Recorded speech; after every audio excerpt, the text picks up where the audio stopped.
وہ بڑا ہوگا اور حق تعالیٰ کا بیٹا کہلائے گا، اور خداوند خدا اس کے باپ داؤد کا تخت اسے دے گا، اور وہ یعقوب کے گھرانے میں ہمیشہ تک بادشاہی کرے گا، اور اس کی بادشاہی کا آخر نہ ہوگا۔ باپ اور بیٹے اور روح القدس کے نام سے۔ میرے عزیز بھائیوں اور بہنوں، آج ہم یسوع بادشاہ کی عید منا رہے ہیں، ایک ایسے بادشاہ کی عید جو اپنے دور میں ہمیشہ مذہبی رہنماؤں کا، مذہبی قیادت کا نقطۂ نظر بنا رہا، اور اس کے خلاف ہمیشہ وہ چلتے رہے۔ اور ایک بات اور وضاحت طلب ہے، کئی الزاموں کے ساتھ ساتھ یہ بھی ایک بڑا الزام اس کی موت کا سبب بنا۔ جب پلاطوس کے سامنے اسے پیش کیا گیا تو یہودیوں نے، یہودی رہنماؤں نے پلاطوس کو ابھارنے کی، اکسانے کی، قائل کرنے کی کوشش کی کہ کسی نہ کسی طرح یسوع پر ایسا الزام لگایا جائے کہ وہ قتل کیا جائے، وہ مصلوب کیا جائے، وہ مارا جائے۔ لکھا ہے اس پر پلاطوس کوشش کرنے لگا کہ اسے چھوڑ دے، مگر یہودی یہ کہہ کر چلاتے رہے کہ اگر تو اس شخص کو چھوڑ دیتا ہے تو تو قیصر کا خیر خواہ نہیں۔ جو کوئی اپنے آپ کو بادشاہ بناتا ہے وہ قیصر کا مخالف ہے۔ جو کوئی اپنے آپ کو بادشاہ بناتا ہے وہ قیصر کا مخالف ہے۔ دو طرح سے لوگوں کو ابھارا جا رہا ہے، یہودی قوم کو بھی ابھارا جا رہا ہے اور رومی قوم کو بھی ابھارا جا رہا ہے، کیونکہ قیصر رومیوں سے تھا اور یہودی نہیں چاہتے تھے کہ یسوع کے ساتھ ان کے بادشاہ کا نام لکھا جائے، اس کا بادشاہ نہ بنے۔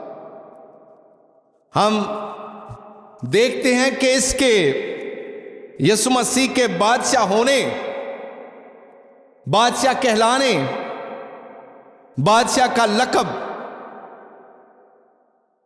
بادشاہ کے بارے میں باتیں انجیل مقدس میں بہت دفعہ آئی ہیں، لیکن جب یہ بات ہیرودیس کے سامنے لائی گئی، آپ سب جانتے ہیں کہ یسوع مسیح کی پیدائش پر مجوسی آئے۔ کون آئے تھے؟ مجوسی آئے تھے، مشرق سے مجوسی آئے تھے، وہ بھی بادشاہ تھے، اور وہ بادشاہ سیدھے سیدھے کہاں گئے تھے؟ ہلو، مجوسی کہاں گئے تھے؟ سب سے پہلے جب انہوں نے ستارہ دیکھا تو وہ ہیرودیس بادشاہ کے گھر میں گئے تھے۔ کہاں گئے؟ ہیرودیس بادشاہ کے گھر میں داخل ہوئے، اور ہیرودیس بادشاہ کے پاس جا کر ان کا یہ پوچھنا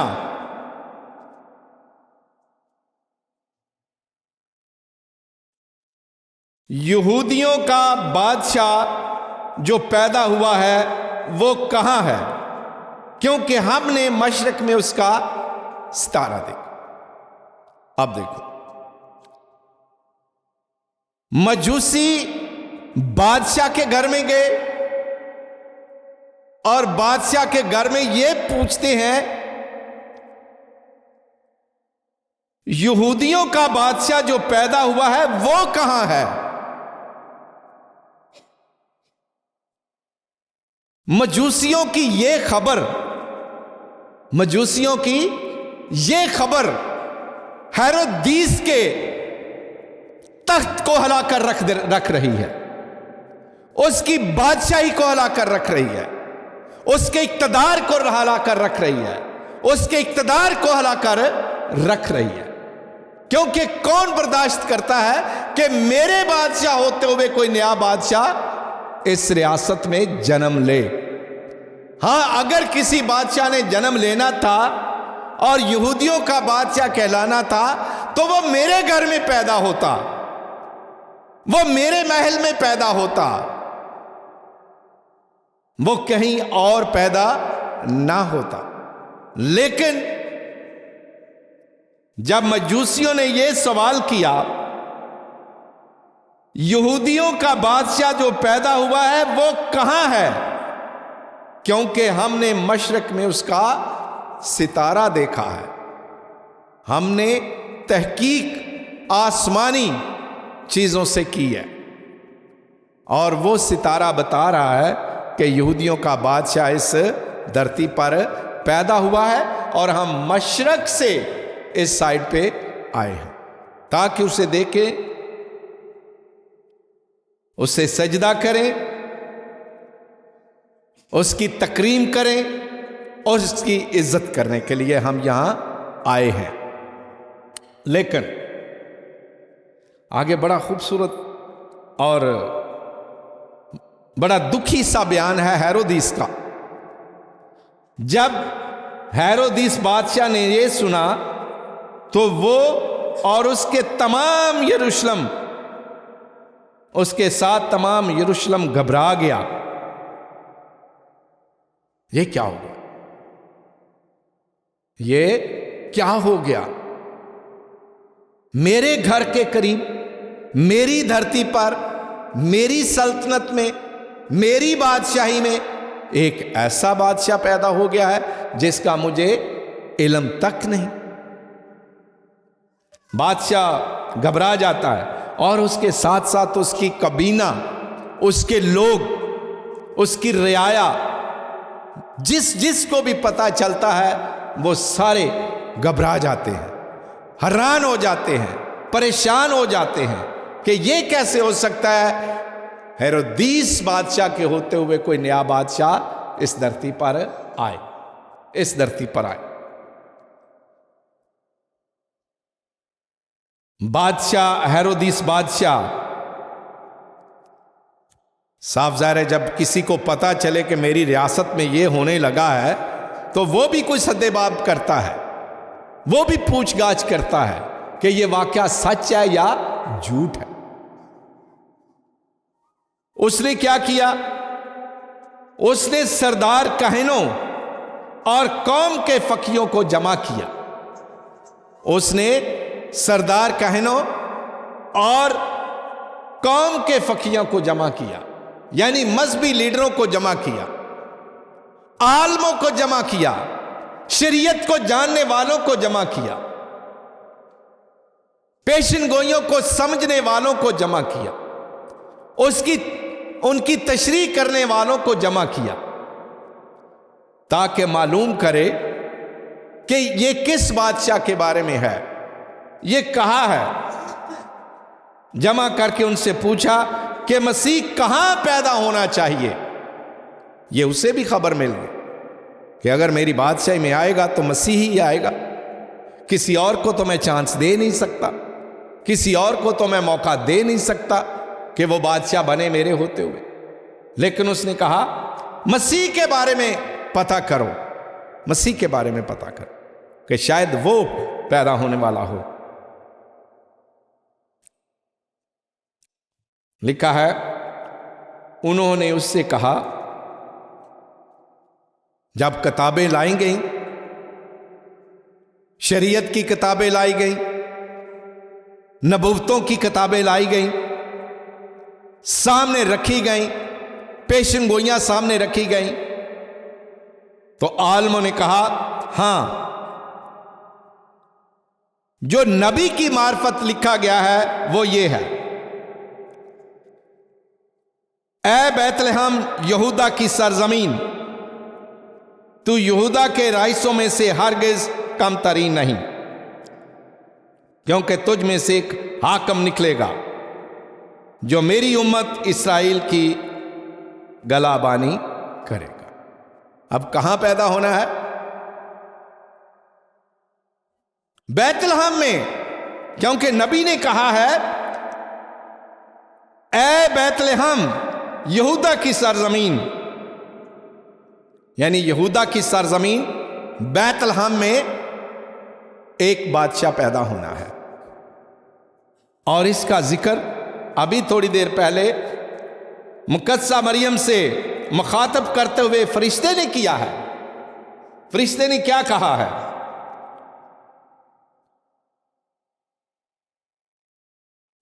وہ بڑا ہوگا اور حق تعالیٰ کا بیٹا کہلائے گا، اور خداوند خدا اس کے باپ داؤد کا تخت اسے دے گا، اور وہ یعقوب کے گھرانے میں ہمیشہ تک بادشاہی کرے گا، اور اس کی بادشاہی کا آخر نہ ہوگا۔ فرشتہ بھی یسوع کے بادشاہ ہونے کی خبر دے رہا ہے، بادشاہ ہونے کی خبر دے رہا ہے، لیکن یہ لوگ، یہودی لوگ، یسوع کو اپنا بادشاہ تسلیم کرنے کے لیے تیار نہیں ہیں۔ وہ پلا بڑا، ان کے درمیان رہا، ان کے درمیان کلام کرتا رہا، ان کے درمیان معجزے کرتا رہا،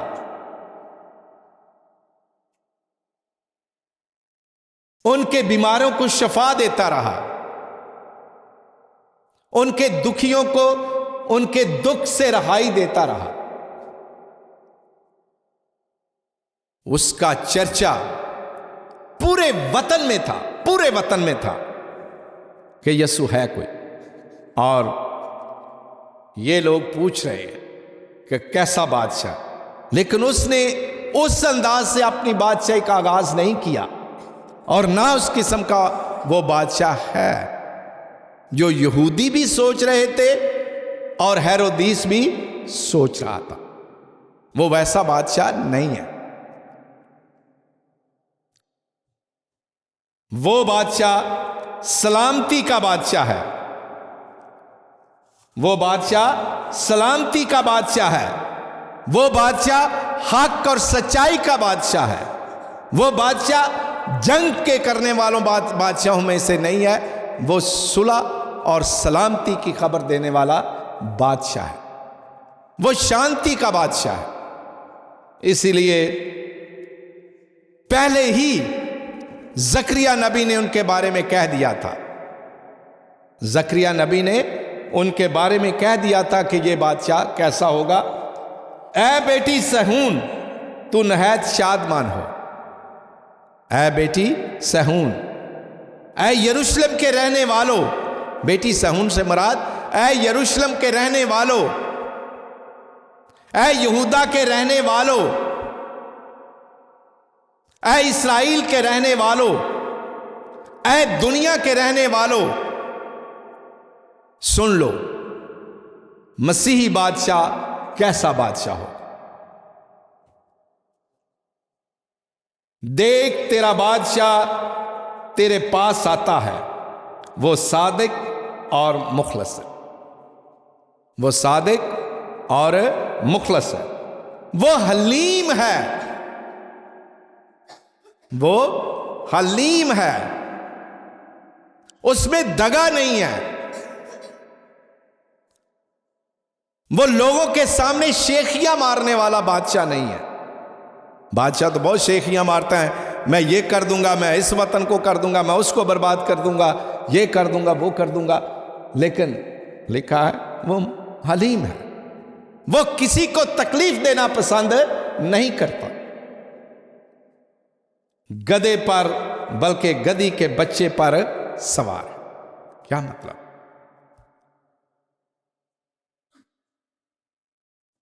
گدھا یا گدھی کے بچے پر سوار ہونے کا مطلب ہے کہ وہ سلامتی کی خبر لاتا ہے، وہ جنگ کرنے والا بادشاہ نہیں ہے، وہ امن کا بادشاہ ہے، وہ دنیا کے اندر امن چاہتا ہے، جنگ و جدل نہیں چاہتا، وہ لڑائیوں جھگڑوں کو پسند نہیں کرتا۔ اس لیے ہم دیکھتے ہیں جب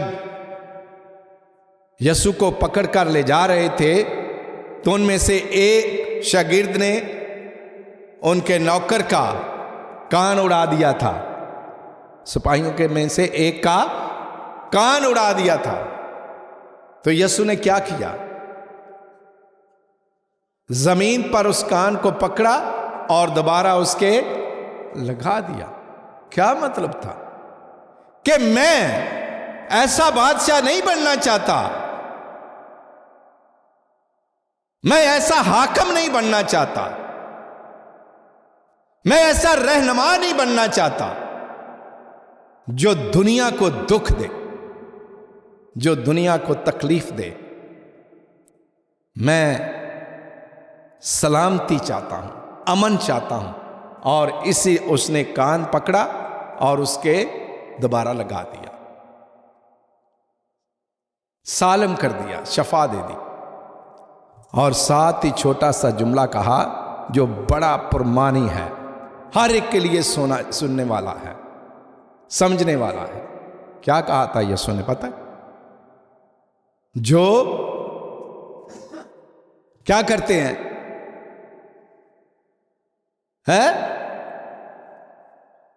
جو تلوار سے کاٹتے ہیں وہ تلوار ہی سے کاٹے جائیں گے، جو لڑائیاں جھگڑے کر کے زمینوں کو فتح کرتے ہیں، بادشاہوں کو مارتے ہیں، وہ اسی طرح سے مارے جائیں گے۔ ایسے تھا، وہ نہیں چاہتا تھا ایسا، اس لیے اس نے کہا، وہ ثابت کرنا چاہتا تھا دنیا کے اندر کہ جس کا ذکر نبیوں نے کیا کہ وہ سلامتی کا شہزادہ ہے، وہ سلامتی کا بادشاہ ہے، سلامتی کا حاکم ہے، وہ دنیا کے اندر کبھی بھی لڑائی جھگڑا پسند نہیں کرتا، اور اس نے ویسا ہی کیا۔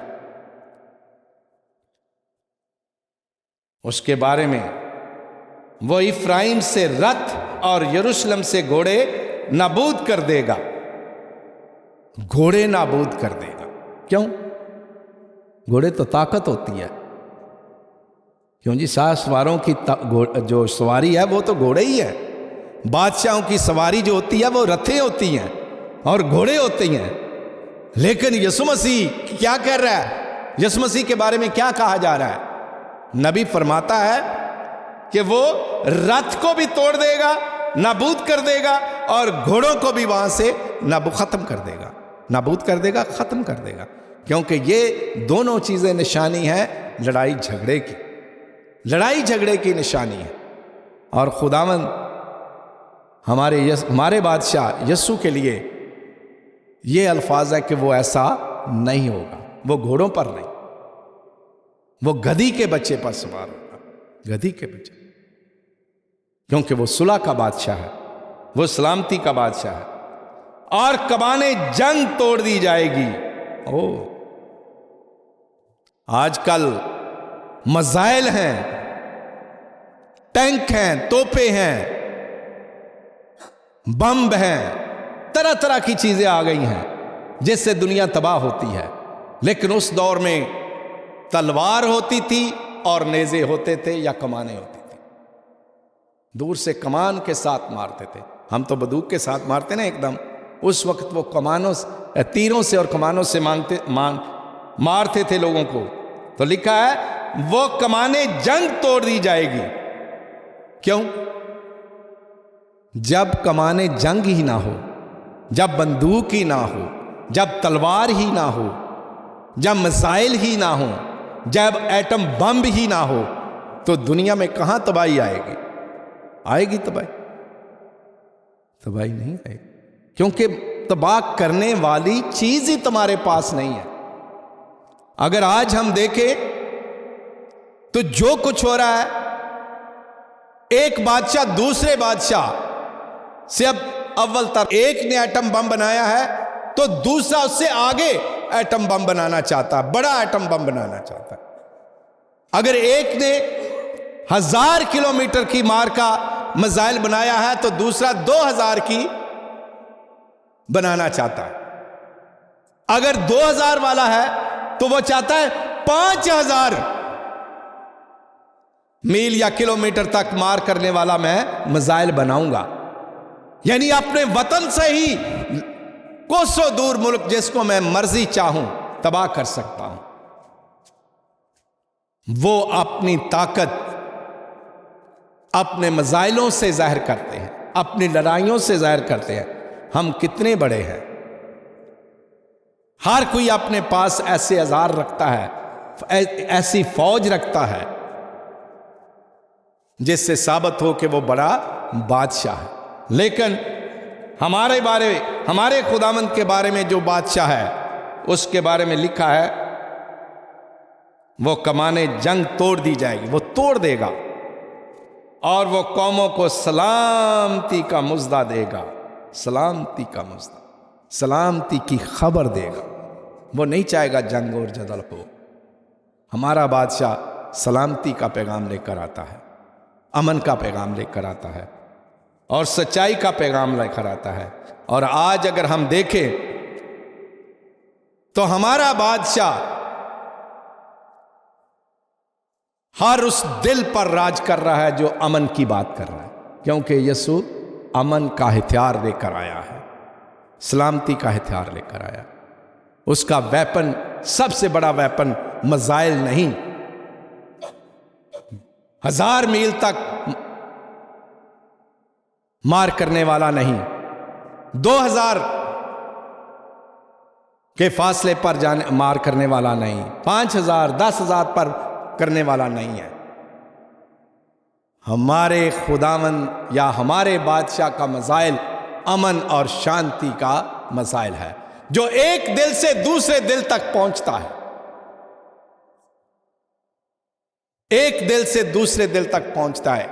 ہمارا بادشاہ انسانوں کی قدر کرنا سکھاتا ہے, انسانوں کی زندگی بچانا سکھاتا ہے, انسانوں کے ساتھ اچھا سلوک اور برتاؤ کرنا سکھاتا ہے. اور ہمارے بادشاہ کی یہی بڑی خوبی ہے کہ اس نے اس پیغام کو پہنچانے کے لیے, اپنے اس میسج کو دنیا تک لے جانے کے لیے اپنی جان تک بھی قربان کر دی, اپنی جان تک بھی قربان کر دی اور ایک سچا بادشاہ ہونے کا ثبوت دیا, ایک سچا بادشاہ ہونے کا ثبوت دیا. آج کے بادشاہ لوگوں کو لڑاتے ہیں, آج کے بادشاہ فوجوں کو لڑاتے ہیں, لیکن ہمارا بادشاہ خود لڑ